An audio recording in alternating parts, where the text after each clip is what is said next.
Hello, everyone. Welcome to Tuesday Study. Happy Tuesday to you. My name is Dwain, coming to you again from the beautiful Mediterranean, and can't wait to get one day from now, to Ephesus, the very place where Paul wrote this book of First Corinthians. But today in our study, we're looking at wisdom and maturity, two concepts that the Apostle Paul focuses on as he seeks to get the church to move away from its divisive, cliquish practices to a church in Corinth that embraces one another as equals before God. Wisdom and maturity are important. Whenever cliques form, rest assured that there's some people who are influential at the heart of that clique or at the heart of that group that believe they are better than others. Whenever little groups form in a church, usually it's against others. The spirit of competition is cherished, and human beings are elevated to a status within those groups that are not of God. Christ ceases to be the focus, and human beings begin to get way too much attention, and we're not good when a whole lot of attention is on us. The Apostle Paul says there's an antidote to this. In fact, 1 Corinthians chapter 3, verses 1 to 4, listen to this. Listen to this diagnosis of the problem. And I, brethren, could not speak to you as to spiritual people, but as to carnal people, as to babes in Christ. I can't even speak to you spiritually because you're carnal.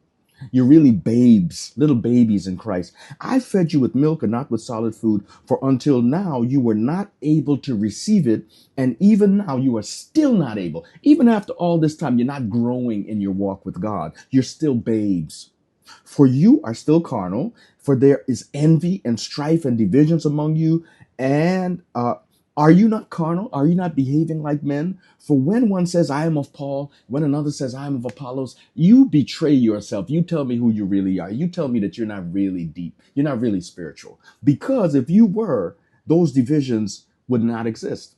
How does Paul respond to this? Number one, the apostle begins to talk about or has spoken about very early on the wisdom that God gives in Jesus Christ. How is this wisdom revealed? It is revealed in the sacrifice and the suffering of Jesus Christ. Paul is saying, look at the wisdom, the ingenuity, the creativity of God in saving humanity. Look at what he did and the way he chose to do it. He did it through the blood of his own son so that you don't have to pay for your own sin and be saved. He is saying this wisdom is better than anything human beings have, better than the things you are cherishing that separate us from one another. The wisdom of God is unveiled in the cross of Christ, 1 Corinthians 2, verses 1 to 4, before resuming his appeal. Paul's going to appeal in 1 Corinthians 3, 1 to 17, that the people of God come together and be unified. He focuses on the wisdom of Christ. Why? Because that wisdom is only discerned by those who are mature.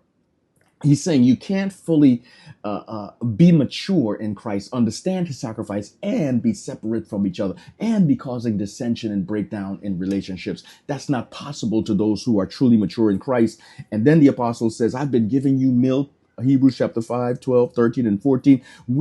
If you would practice righteousness and practice making good decisions, by now you would be grown up. You'd be able to perceive what God is trying to say and avoiding these cliquish behaviors that are destroying us. That's our study today. It's a good one. Get ready.